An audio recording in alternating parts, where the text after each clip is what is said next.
Vote by Ellen Christweller. Suppose your town is about to choose a new mayor. How will you do it? You vote. Voting is a way to choose. You can vote for favorite books, movie stars, candy bars, or even puppies.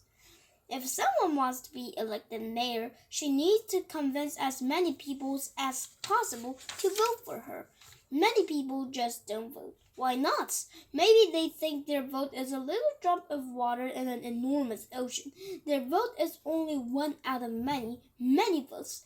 But sometimes the winner of an election is decided by just a few votes. Who decided who could vote? When this country began, the founding fathers wrote a constitution. It said how we could govern ourselves. It said that people should vote, but it didn't say who could vote. That was left to each state to decide, and that was a problem. Angry people protested. They wrote letters. They held rallies and made speeches. They marched. They were arrested and went on hunger strikes. Some were killed trying to claim their right to vote. But it took many years for amendments to the Constitution and several new laws before all citizens 18 years or older are allowed to vote.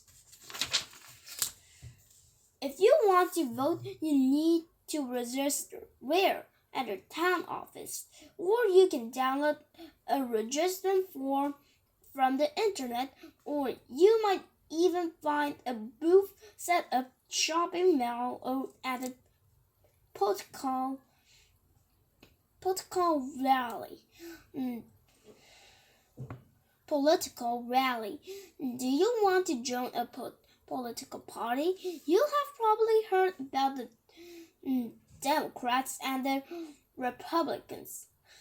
But you could join the Green Party, the Libertarians, the American First Party, or the Progressives, to name just a few. Or you could be independent and not join any party at all. Before you vote, you need to find out about the different candidates. How? Read newspapers, watch TV news, listen to the radio, or surf the internet. Do you agree with their ideas? You might have a chance to hear the candidates debate. You might even be able to ask questions. Before an election, everyone tries to guess who will win. Pollsters ask some of the voters whom they're planning to vote for.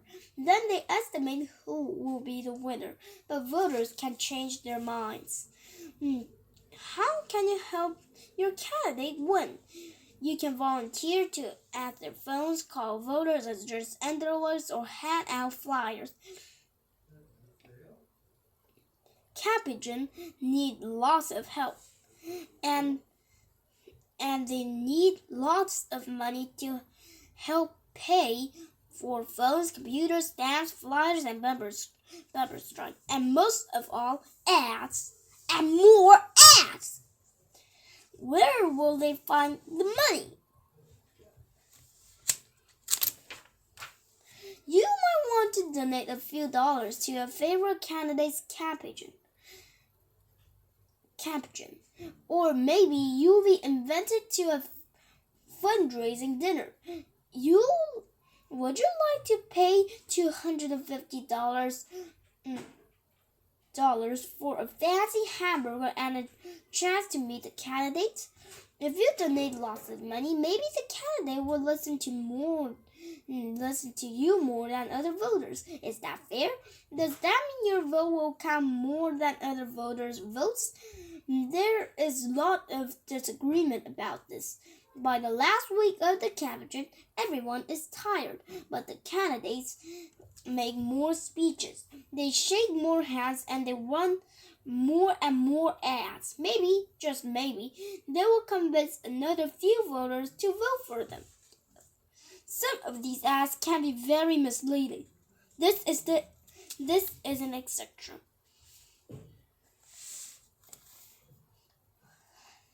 See, we keep hearing Smith wants to spend all our money. That worries me. In the TV, it says, Chris Smith wants to spend your money. That is an ad for Brown. He's trying to worry us. Save your money. Vote for Bill Brown. Honest, reliable, a nice guy. Honest. That ad isn't honest. It's right. Brown makes sense to me. Finally, it's election day. Most voters are assigned to a particular place to vote. A school, a library, a church basement, wherever there is space for voting booths. What if you're away on voting day? You can get an absentee ballot in advance. Some places set up voting machines early, but however you vote, you get just one vote. You can't go back and vote again.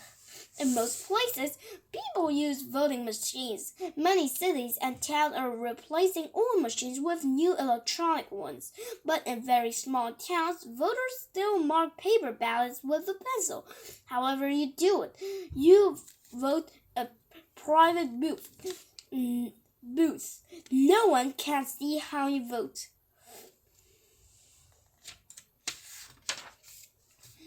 When the voting ends, the counting begins. Who wins? Stay close to your TV or radio to find out. Usually, a few hours after the polls close, the winner is announced.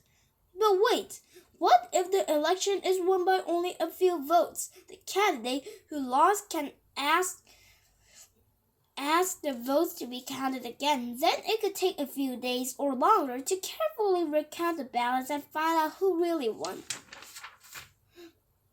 And at last, election is decided. In the end, someone does win and someone does lose. You aren't happy? You wish the other candidate had won? Well, remember, the mayor works for everyone, even the people who didn't vote for her. She'll need to listen to all of the voters. After she is sworn in, the new mayor will have a few years to do a job. She won't please all the people all the time, but if she does a good job, maybe the voters will elect her again. The end. That was a vacuum cleaner banging on the door. Sorry. I'll take care of that later.